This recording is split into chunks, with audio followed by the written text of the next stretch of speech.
You just were reading the Doctor Who Christmas edition of the Doctor Who magazine, which featured the return of Doctor Mysterio. Not conventionally staged in any way at all.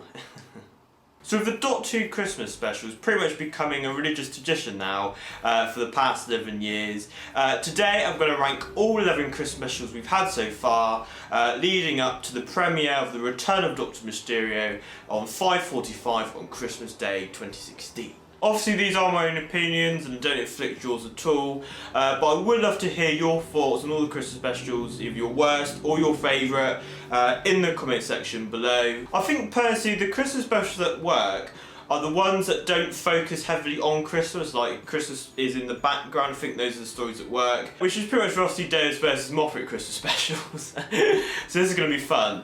Oh, so without further ado, cue title.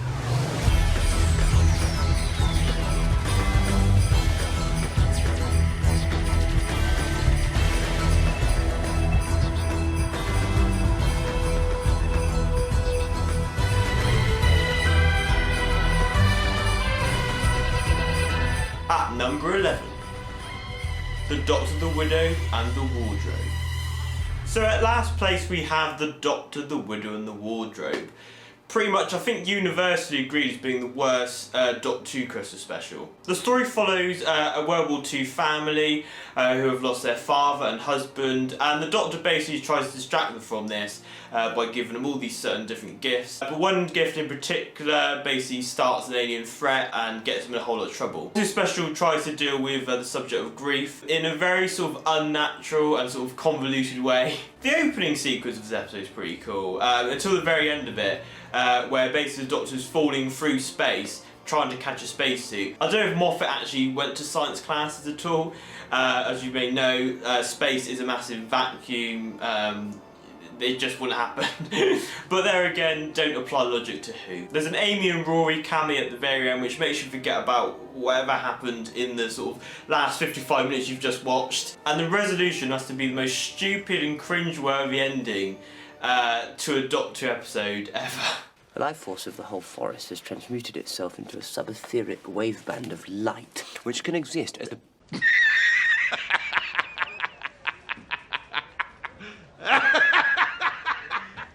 Are you serious? Overall, this episode is very cheesy for a Christmas special. The acting isn't quite up to scratch. I don't think everybody's giving their best performances. With some sprinkled confused morals on top. And of course, Cyril! At number 10, Last Christmas. At number 10 we have Last Christmas, which is Capaldi's first Christmas special featuring one and only Santa Claus. There are some really interesting concepts in this episode, like you've got the dream crowd, which is a pretty cool creation, and the comedy duo between 12 and Santa is a really delight to watch. But apart from that really, it's quite a bland Christmas special. It just feels very hollow. I don't know if that's because of the sort of cop-out ending with Clara. Also, Michael Troughton, Patrick Troughton's in this episode, and I think that was such a waste of a role. But overall, it does have some great sort of concepts, and the acting is really good as well. There's some really nice characters in there. But overall, it just felt very hollow and quite boring to me. How dare you! At number 9, The End of Time, Part 1. So number 10 we have The End of Time Part 1, the Christmas special that kicked off the end of the 10th Doctor era. The highlight for me in this episode is pretty much just seeing the 10th Doctor and Wilf interact. He does sort of employ him as a companion for the episode, and their duo is absolutely brilliant, and obviously that sort of further develops in Part 2. We also get the return of John Simm's Master in this episode, which he does a pretty good job, but the only problem is he just plays out too much. Like, he obviously is playing a more insane version of the character than he was in the Series 3 finale. But I was recently at a John Simm masterclass, and the actor did say that he was told to play it up, which is a real shame. This episode does jump all over the place with setting up certain characters and story arcs, trying to basically set up for the major finale of Part 2, which can be messy at times. So overall, yeah, there's some really funny stuff in there, and there is some good character moments. There's a really nice scene with the 10th Doctor when he breaks down to Wilf. However, this is a part one of a two-part story, so it does sort of restrict the episode back for that. Also, Time Laws. At number 8, Voyage of the Damned. So at number 8 we have Voyage of the Damned, the third Christmas special for the 10th Doctor, and also features Kylie Minogue playing Astrid Peth. Who's really surprised me actually. She's a really good actress in this. I don't know what other stuff she's done before this, also I know she does music primarily, but yeah, she's a really great performance in this. This episode featured a Heavenly Host, which were a quite cool design, and their creator Max Capricorn, which was quite similar to Davros really in sort of human form, but it was an interesting choice having the sort of business aspect to his character. Also the music is absolutely brilliant this episode, especially Astrid's character piece score. This episode features an array of characters sort of on the level of Guardians of the Galaxy, with all the different types of species, etc., trying to survive the Titanic. The 10th Doctor gets some great moments in this. He gets a mini speech staging who the Doctor is when somebody confronts him about who the hell he is. And there's also a really nice bit at the end with the 10th Doctor and Mr. Copper. Obviously there's the bit at the end where he sort of, it's a nice sort of farewell to the Mr. Copper character. But they do have a nice scene in the ship where one of the businessmen gives a really snarty comment, and sort of Mr. Cooper sort of debates like whether he should have survived or not. It is a nice sort of play on those like sort of death themes. So yeah, overall it was a really fun story, mediocre but fun, with interestingly some really dark themes in there as well. And also, who can forget the cameo from the Queen herself? Thank you, Doctor. Thank you. Happy Christmas. At number 7, The Snowman. So number 7 we have The Snowman. This is just after the departure of Amy and Rory. Fully kind of introduces the Clara Oswald character. Well, we get a sort of sense of her, but we don't know the full truth yet. With the Doctor headed on a clown, sort of away from everybody else. The Paternoster gang, a really nice touch this episode. They really bring the Christmas humour, which people have grown to love with the Christmas specials on Christmas Day. This episode seemed really refreshing, obviously because we had a new TARDIS, some new titles. Richard E. Grant was a pretty cool villain. You understood his motives from the very beginning, but obviously then he gets taken over by Ian McNeice, which was a shame because he was only a voice role. Would have been nice to have seen him in action. Also, the Snowmen, which was sort of just useless really. Similar to Doctor with the Wardrobe, this resolution also was to do with emotions. The only force on earth that could drown the snow. A whole family crying on Christmas Eve. Are you serious? Overall, a fairly decent office special for once. Setting up the characters and story arcs fairly well, putting them in the right places for Series 7 Part 2. At number 6, The Next Doctor. So number 6 we have The Next Doctor. This special came shortly after the announcement that David Tennant would be leaving the part of the 10th Doctor. David Morrissey plays the mysterious alternative Doctor. It would have been really nice actually to see him as the 11th Doctor. I remember watching that episode for the first time, picturing him as the 11th Doctor. But obviously if you watch the episode that doesn't come to be. I love Miss Hartigan as a villain. It was a real shame to see her demise at the end of the episode. This episode features the Cybermen, and it's just absolutely brilliant seeing them in Victorian times, especially the graveyard scene when they're marching and converging on the funeral. Honestly, a gorgeous scene, which is a delight for the eyes. Although they look great in Victorian times, they didn't fit well in the story. They were very undermined. There was cyber shades, which were dogs as Cybermen, like what? There was also a massive Cyber King, which was a bit silly. But I did really like the design of the Cyber Leader. What was great with the Doctor in this episode, that he was recognised for his efforts. David Morrissey's Doctor sort of just basically says to this whole crowd, like, the Doctor doesn't get enough appreciation, it's all clap. But it is a really nice scene. And also at the end, he has a nice little talk about how every companion breaks his heart after Donna essentially dying in the last episode. Overall, it was a pretty good mashup of a historical story and the Cybermen sort of together. And it was a nice play with the audience, teasing who the next Doctor would be after David Tennant. At number 5, The Time of the Doctor. So number 5 is The Time of the Doctor, the final bow for the 11th Doctor. This episode came off the back of the 50th anniversary special Day of the Doctor. The episode basically features the 11th Doctor on his years on Trenzalore, fighting all these different races to defend the Time Lords coming back into our universe. And this goes on for many, many years in the episode, resulting for Matt Smith to basically default back into William Hartnell's sort of the curly hair old, which is quite ironic because obviously this is his 13th regeneration. The stakes are much higher, as he's not just going to regenerate, he basically is going to die, he has no regenerations left. However, with all these stakes being so high, the Doctor still has time to draw pictures for kids and celebrate Christmas every day in the town of Christmas. Yes, you heard that right, the town of Christmas. Matt Smith gives an amazing last performance as the 11th Doctor. A particular favourite is his last scene, not because it's his last scene, but his regeneration sequence. He just gives it his all, and it is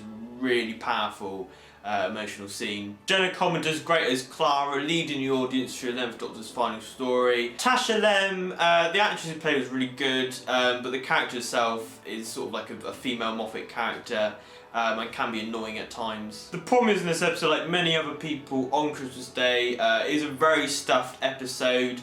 It feels like, obviously, the whole Matt Smith era, we've got various different story arcs, with the cracks in time, the silence, all these different story arcs, and trying to have a resolution for it in this 1 hour episode, and it doesn't really sort of work. I do enjoy it. There is obviously, they tried to make it as sort of simple as possible, but it's not really as satisfying as it should have been. Overall, it is a very heartwarming episode and can be decent at times, but as a sort of 11th Doctor and send-off is satisfactory. Buzz Christmas Special is very good. At number 4, A Christmas Carol. At number 4 we have the 11th Doctor's first Christmas special, A Christmas Carol. This story pays homage to the greatest Christmas story of all time, A Christmas Carol, mixed in with some Doctor Who shenanigans here and there. This episode does do a good job of obviously having the stakes of the spaceship crashing, but also is a nice balance of telling the story of Michael Gambon's character. Fun fact actually, the actress who played the new head teacher working for the governors in Series 1 of Class was the captain in this episode. It is quite funny pointing out those little gems, like sort of actors playing different parts in Doctor Who. It's sort of become a tradition really. The standouts for me in this episode is Michael Gambon and Catherine Jenkins. Michael Gambon gives a cracking performance, and Catherine Jenkins, I think this is her first acting role, which she does honestly brilliantly, and on top of that her singing, oh my god, it's absolutely beautiful. And her final duet at the episode is just a pleasure to listen to. Overall, it's a great Doctor Who twist on the greatest Christmas story of all time, Christmas Carol, with sharks. At number 3, The Husbands of River Song. So number 3 we have The Husbands of River Song, last year's Christmas special, which featured the return of River Song. I think this might possibly be my favourite River Song episode. I'd have found the character annoying at times through sort of series 5, 6 and 7. But however, I really enjoyed her in this episode. Her and 12 just naturally fitting like a glove together. It was pretty cool for the Doctor to sort of take a seat back, as she doesn't actually recognise him as the Doctor for the majority of this episode. So you get sort of really great scenes like him trying to react to the TARDIS for the first time, like it's bigger on the inside. This episode also featured Matt Lucas as Nardole, and at the time I don't think anybody could have guessed that he would be coming back as a companion for this year's Return of Doctor Mysterio and Series 10. You do get a sense of him sort of playing it up, which he did say in an interview that he sort of did because he only thought it was going to be one time. But when he's going to come back in this year's Christmas special in Series 10, he says he's going to sort of play it, understand the character a bit more. And he also has a job to do, apparently. Anybody's guess again. I really hope they don't do any more on-screen stories with River Song. I think this was a perfect ending for the character on screen. Well, obviously it wasn't her ending, but you know, the Time of River Song is just all over the place. We've got the moment of the Doctor giving her the sonic screwdriver in visualising how that could have been for years, and we got it on screen with the 12th Doctor. It was absolutely brilliant. And although it does have a very cheesy end title card, this is a really great standing Christmas special with the Doctor and River. It's a really nice, beautiful watch. So yeah, number 3, The Husband's River Song.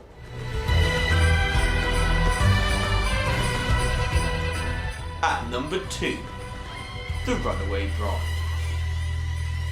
So in second place we have the second ever Christmas special in the new series, The Runaway Bride, which featured Catherine Tate, who, similar to Nardole, we thought that was going to be one time, but she came back in series 4 as the companion. This episode is such a juxtaposition from Doomsday, where we had Rose leaving, really emotional, to this. Yeah, there's some really cool stuff in here. You got the Rachnos, which I thought was a really cool villain, and it was great as well to see the Doctor be shown to him how important the companion is. As Donna does say to him, you can stop, there has to be a limit. Without a companion, he is pretty much limitless, which you do obviously see the implications of that in Turn Left. We also get the Santa Claus drones in this episode, which were a bit underplayed compared to their role in the number 1 spot of this ranking. But I love this episode because it's such a fun standalone story. You don't really have to know anything, it's just the Doctor and this random woman who's a bride on a wedding day. She's just popped up in the TARDIS. That's all you need to know. The adventure goes on from there. I remember as a kid the sequence with the TARDIS flying on the motorway trying to catch Donna. I was just fascinated by that scene. It was a really, really cool scene, which stands up to this day. So overall, it's a really amazing standalone story with the 10th Doctor and Donna, with the Rachnos, and it was a really nice end as well. So another great Christmas special. So that brings us to the number 1 spot, which I'm sure you already guessed what it is. But just as a recap, here's the rankings of the Doctor Who Christmas specials from 11 to 1. At number 11 we had The Doctor, the Widow and the Wardrobe. At number 10 we have Last Christmas. At number 9, The End of Time Part 1. At number 8, Voyage of the Damned. At number 7, The Snowmen. Number 6, The Next Doctor. Number 5, The Time of the Doctor. Number 4, A Christmas Carol. Number 3, The Husband's River Song. Number 2, The Runaway Bride. And at number 1, The Christmas Invasion. So number 1 we have The Christmas Invasion. First Christmas special of the new series, and also the debut episode of the 10th Doctor. I feel like a lot of Christmas specials that have followed follow a lot of the sort of beats of this episode. The reason why this beat The Runaway Bride is because for The Runaway Bride does try and sort of follow a lot of the same beats, but it's not quite as good as this. Like doing this the original one, the original is always the best. Although the Doctor pretty much spends the whole of the episode in bed, he does get out of bed a couple of times. Very similar to sort of John Pertwee in Spirit from Space. It's great for Rose and her family to sort of take up the action to fight the Sycorax, the threat of this episode, and they are so good. It's such a shame they didn't have another story. I think they cameoed in the Pandora Opens, but it would have been lovely to have them sort of an episode on their own again. Maybe with 12, that would be a great dynamic. This episode also deals with the first regeneration of the new series. For many people, this is their first experience going through the regeneration process. It was mine, going from 9 to 10. And it was great actually seeing Rose sort of refute it, really. She was prepared not to sort of deal with it. She was like, I don't accept him as a Doctor, which Clara does exactly the same in Deep Breath. I think it's pretty much as soon as the Doctor kicks open the doors, the TARDIS, and gives that a brilliant speech about the Lion King and taking the mick out of the Sycorax, you just know he's a Doctor. And he literally just proves the whole 10th Doctor in that one scene. It's just absolutely brilliant. So overall, yeah, it's a great standard episode introducing the 10th Doctor and the constant regeneration to a new audience. Yeah, it was just magical time, and yeah, it was a really great Christmas special. So yeah, that's my Doctor Who Christmas special rankings. I'm now going to go through your opinions of your worst and best Christmas specials for the entries I got. On the Facebook page, Taj Traveller says, in his opinion, the best is the Christmas Invasion and the worst is the Doctor and the Wardrobe. Yeah, as you can tell by rankings, I agree. Adam Alter-Hoovian thinks the best one is A Christmas Invasion. He says David has some good moments and the sick cracks are excellent. And he says the worst is Doctor in the Wardrobe. And he says weird as... yeah. And finally, Ken Major 83 sums up that the 10th Doctor episodes are good and the Matt Smith ones aren't. Fair enough. And his best one is A Christmas Invasion and the worst, the Doctor in the Wardrobe. That's really interesting to see how that is pretty much universally agreed that that's the Doctor in the Wardrobe is the worst one and the Christmas Invasion is the best. So I hope you enjoyed my Doctor Who Christmas special ranking before we get the return of Doctor Mysterio. Please comment, like and subscribe. You can follow me on Twitter, like the GF97 Facebook page, follow me on Instagram. Links to those in the description below. What's your best or worst Christmas special? Let me know in the comment section below. Love to read them. Thanks to everybody who shared their opinions on the Christmas specials. If you'd like to have your opinions featured in the videos, follow me on the YouTube social medias. And if you comment, you will probably be in a future video. Before I go, I'd just like to quickly plug a video which is on Epic Who's channel, which is a new series of live streams. I was on there. We basically had an hour of talking about Who, answering your questions. So if you haven't seen that and want to watch it, link in the description below. Also go subscribe to Epic Who. He's been on the Fan Show. He's going to also be in a new BBC One Ident for the return of Doctor Mysterio. How cool is that? So yeah, if you haven't checked this channel, go subscribe. My next video will probably be what I got for Christmas 2017. Fingers crossed if Santa gets me anything. If I don't upload a video, you know he just gave me a bag full of coal. But with that all said, all that leaves me to say is a happy Merry Christmas to you all. I hope you have a great time. Enjoying sort of family time and TV and food and all that great stuff that comes along at Christmas. Yeah, have a great day, be safe, and enjoy. So yeah, thank you very much for watching, guys, and I'll see you next time. Bye bye.